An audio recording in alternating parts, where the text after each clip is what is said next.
As we reported, talks continue between the United States and Iran over Tehran's rapidly advancing nuclear program, and both sides are showing optimism after conversations on Saturday. Joining us now to discuss is Dr. Gerald Steinberg, CEO of NGO Monitor. Thanks so much for joining us today. Good to be with you.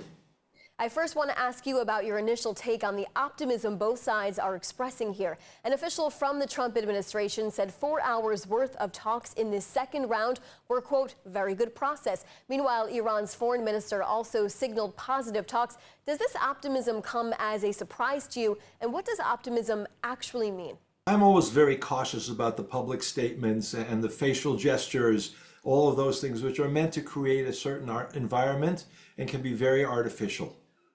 I've been watching, and to a certain degree, back many years, I was involved in some of the preparations and discussions on the Iranian nuclear program. It really goes back just about, let's say, 25 years. I've seen lots of ups and downs.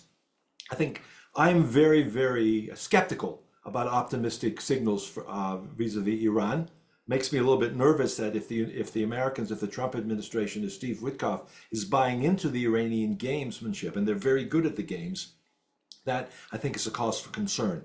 The Iranians have managed to avoid doing anything serious in reducing their nuclear weapons program, their illegal and illicit nuclear weapons program, for at least 25 years by playing the negotiation game. And that's what I'm afraid we're in right now. And we know that no deal would be decided in the first few rounds of talks, but we are anticipating the next one to take place this Saturday between U.S. Special Envoy Steve Witkoff and the Iranian foreign minister. What could happen in this third round of conversations? What is interesting and what is somewhat different is that these are direct talks, and we know that they're taking place. When the Obama administration held talks with the Iranian regime, back in this was around 2013, it was all very secret. Israel was cut out, nobody knew about them. And we ended up with a terrible agreement, which is basically useless. It allowed the Iranians to continue to develop their nuclear capabilities. They played around with certain numbers. I won't go into that now. But now what we know is that the negotiations are taking place. And what's also interesting is that originally the Iranians said they will not be direct with the Americans. They collapsed on that immediately and agreed to talk directly to Mr. Witkoff. So the fact that we're about to have the third set of negotiations, not 6 weeks apart or 3 months apart, but a few days apart, does suggest from the American perspective what Mr. Trump has been saying, and that is we want a quick agreement, or we'll know very quickly if this is going to fail. So the Iranians are being given a chance to show that they're willing to reach some sort of diplomatic compromise.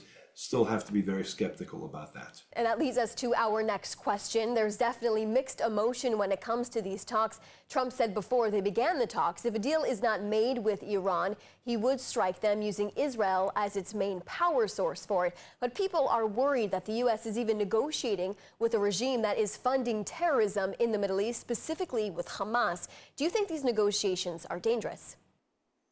I guess I'm going to be somewhat optimistic, despite what I said before and despite the track record. Cautiously optimistic is about the most I'm willing to do. And the reason is Iran is in a very, very, very weak position now. They've lost their Hezbollah allies. They've basically lost the Houthis. It looks like the Americans have done a lot of damage to the Houthi capability, and they may lose control of that part of Yemen that they've had for a number of years. And so Iran, also its economy, is in a disaster, and they're facing a lot of internal conflicts. So it might be, and that's where Trump has some experience and has some successes, that being in a very weak position, the Iranians will be forced to make major concessions and allow serious inspections, not the kind of games they've been playing in the past, but serious inspections, freezing their program, drawing it down so they will not have a nuclear weapons capability, not now, not in 6 months, not in 6 years. That's the goal.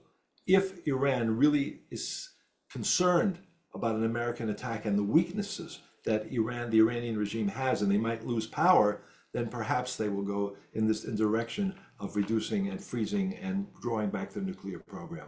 But certainly Israel will be watching very closely, as will many Americans, because this has been a pledge that every president has made, basically since the days of Bill Clinton. Iran will not have nuclear weapons, they've all said, but really they haven't stopped the program.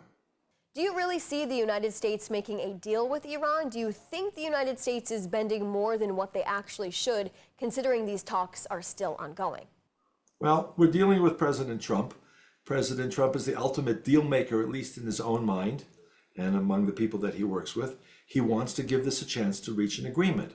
On the other hand, we also know that his grand declarations and meetings to reach an agreement to end the war in Ukraine have gotten nowhere. His threat that all hell will break loose if Hamas doesn't release the hostages never happened, and we're back to exactly where we were 3 months ago. So I think they're, on the one hand, they want to reach an agreement. On the other hand, they may be underestimating the obstacles that exist and have been there for so many years. And we appreciate your perspective on this as all of this news continues to unfold. Thanks so much for joining us today. Thank you. Good to talk to you.